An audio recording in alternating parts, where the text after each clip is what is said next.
สบายดีพวกหลานสบายดีสาวผู้แสงทองสบายดีนะลุงขอบใจสาวผู้แสงคณะห้องไปเก็บโทรศัพท์นางนุช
ขาดจากคนพวกหลานถ้า3 คนขาด3 คนติดไม่ถ่ายเท้าดิงคุยเท้ามีโค้ดแล้วก็เท้าบอยน้ำปูน่าจะเป็นห้องน้ำขาด3 คนนางเขียนดีไปด้วยเท้าดิงคุยกับเท้าโบเท้าโบเข้าห้อง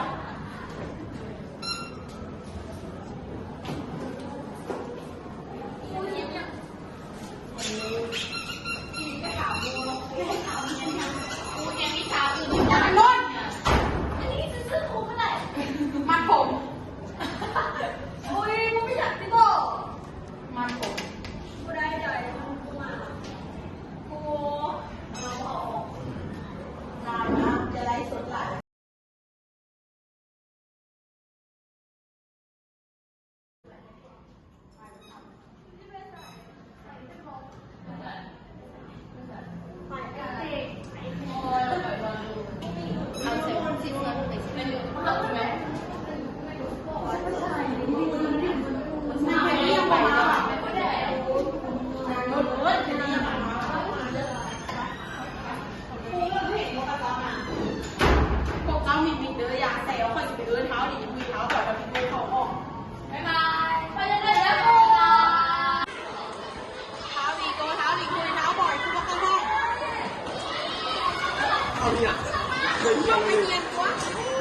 เรียนเก่งแล้ว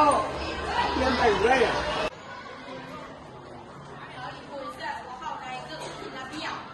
เสื้อกีฬากับใส่บนมือระเบียบเรียนนะเนาะบอลปู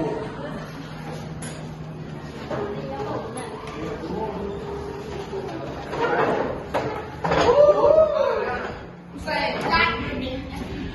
เว้ยเขาขนมว่ะเอาใส่น้ำลงไปเนาะ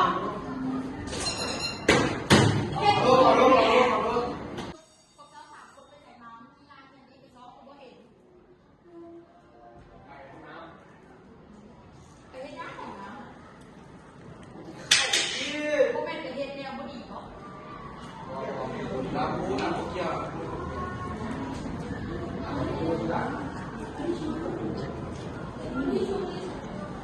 เอาปุ๊บขึ้นมาเนี่ยเก็บบอกเอ๊ะเล็กอยู่กระดาษเยอะโอ้พวกเจ้าเนาะกูหลังสอนเองกูไม่ได้สอนเนี่ยสอนเองมีสอน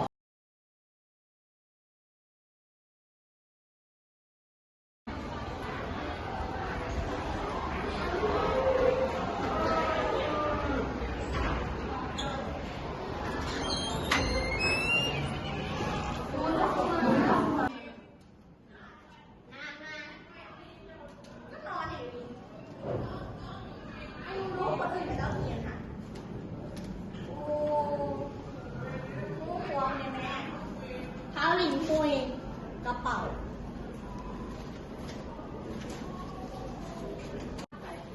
เราเมียนใส่ อย่างมีอย่าง โอ๊ยไปเบิ่งมาหมดแล้วไปเห็นหมดแล้วเบิ่งกล้องแล้วจุมาของเจ้านี่มีหลักฐานพอ แต่ นี่จะเห็นบ่นี่เป็นไพ่นี่ เวลาดี เป็นยังสิบแมนใส่ เราบ่มี ทุกคน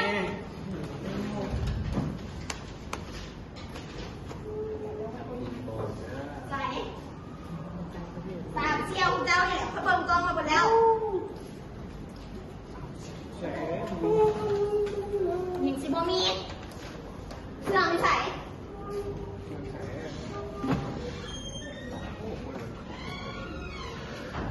เนี่ยมันนี่เนี่ยลูกก้อนๆนี่เนี่ย ระเบิดกูจะคงแบงค์เหรอ เนี่ยนี่โอ้ นี่บอกนี่ โหโทรศัพท์กับบอกภาพโดออกมา มีอย่างก็สิมีอ่ะเงินหลาน โดออกมาค่อยดู เนี่ย หยุดนี่ เงินของหลาน ครูประจำห้องพวกเจ้าเป็นใครโทรบอกผู้ปกครองมาถามครูว่าที่ได้แล้วมาเอา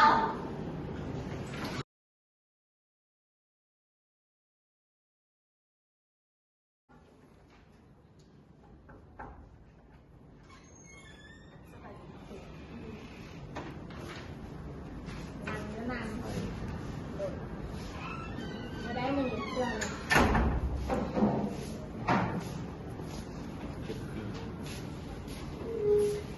เรื่องอย่างนั้น มีอย่างไม่มีอย่าง มีใครแน่สูตรเรา เดียว เน้นเดียวเลยก็ต้องโทรเองผู้ปกครองมาไว้เสื้อเข้าในเนี่ยแม่เห็นอย่างม้ามือนี่ไม่เห็นบอกต่ำราคาที่วางก่อน ได้เปล่า เล็กขาอีกแล้วมันเยี่ยมได้แบบนี้เจ็บโต๊ะสู้กับลงบรรลุซะแล้วบรรลุ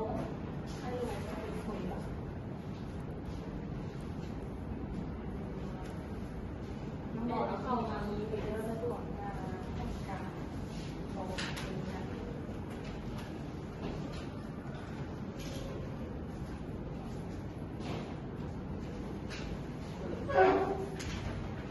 โดยพอดี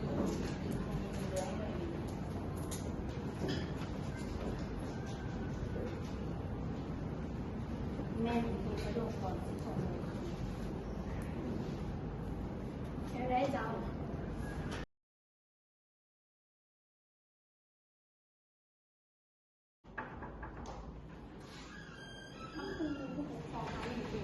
เลยเข้ามาเลยสบายดีเจ้าเกิดนั่งก่อนผู้ปกครองหญิงคุยบอกเลยโอ้อันนี้มาบอกออกกำลังกายมาโอ้ว่าสุขภาพดีเนาะเฮลตี้นะเลยอันนี้ก็จะเล่าเรื่องเนี่ยจะสูบไฟฟ้าพี่นี่เพื่อนกับสูบในห้องน้ำมาเราประตูเปิดกล้องประตูเห็นประตูเห็นขึ้นแล้วกระเทียมอย่างนะน้องก็บอกมีว่าสร้างราศีเห็นมาเนาะคือการสูบหลายเดือนละประตูกับคือซีเซาเองดอกก็เซาเนาะประตูก็เลยเนาะเดี๋ยวของเพื่อนจะปาดหนึ่งค่ะโทรศัพท์พร้อมประตูว่าชิ้นให้ออกมาคล้ายๆอีกเด้อลองกลับมาเอาและอันเรื่องคะแนนเสร็จคือกันครูมาบอกหลายๆวิชาว่าคะแนนเพื่อนอยากตำหลายตำแบบตำอีหลีเนาะค่ะคนอื่นอยู่ในประครูกันให้ออกเนาะจะหลายเดือนแล้วค่ะตรงนี้อีกลูกแห้งมือใดกระเท้าลิงหุยค่ะลิงหุยค่ะค่ะมือใดก็คือกันห้องกับบ่คืนโดยเฉพาะวิชาอังกฤษเดี๋ยวแม่เด้ออันวิชาอังกฤษนี่ทุกมือสามเซียวกันแหละห้องน้ำลืมห้องน้ำรถก็คือบางมือกับตัวเนาะเป็นไข้มือกับไปวัดมือกับไปเฮ็ดพาสปอร์ต ตอนสวยกำลังออกเรียนว่าแม่ให้ไปเฮ็ดเบี้ยกให้หันนี่ตัวไปเบิร์ดบัวต้องพูดเขาป้องเนาะเป็นบอยงานกับคือเราได้เป็นหนังสือเป็นอย่างไรโอ้ยงพี่โตกาดไงเลยทำสู่ทุกมือตอนเขาเนี่ยนะเนาะจึงขึ้นเหตุการณ์หลาย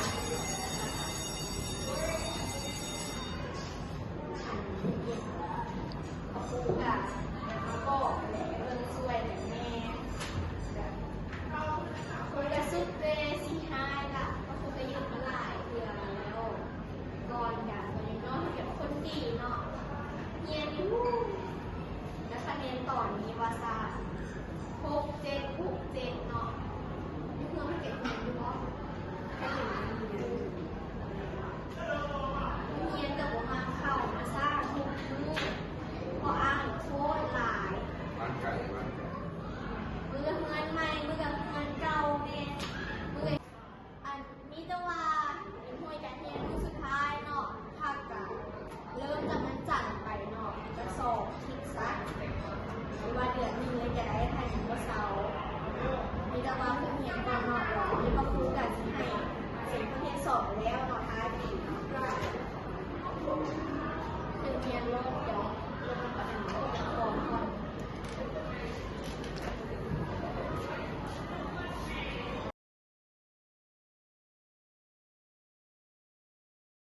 เป็นยังไงเนาะพาลูกชายดูก่อนสุขภาพเดี๋ยวแป๊บนึงเนาะเดี๋ยวเราจะให้เพื่อนเป็นทางกันด้านของนั้นเลยก่อนสุขภาพเนาะผลตรวจออกมาแล้วเนาะลูกของเราในร่างกายผมเกิดมีสารชนิดหนึ่งที่ขึ้นอยู่ในร่างกายก็คือสารนิโคตินเนาะซึ่งสารนี้นะเป็นสารที่กระตุ้นเซลล์ให้หลอดเลือดเนาะดีดและเสี่ยงต่อการเป็นโรคหัวใจแล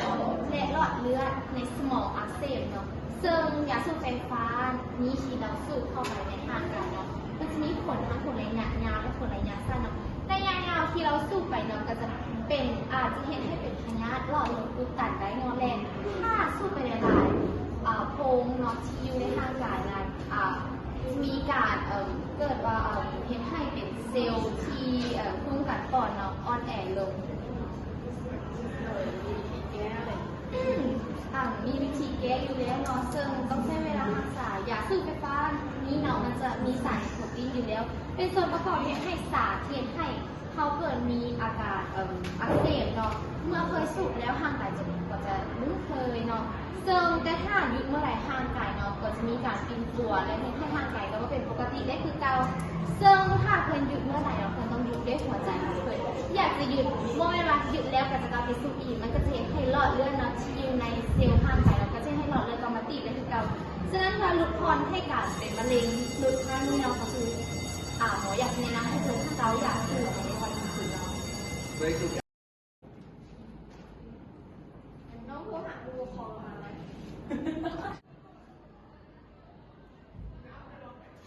ก็ดังมาจะบอกข่าวในมาก็ออกมาดิเลิกดิเสร็จผลตรวจออกมาแล้วเอาตัวสั้นหลอดเลือดนี่นะซีอักเสบแล้วตายเนาะเสียดายแม่อุตส่าห์เลี้ยงเงินมาหลายล้าน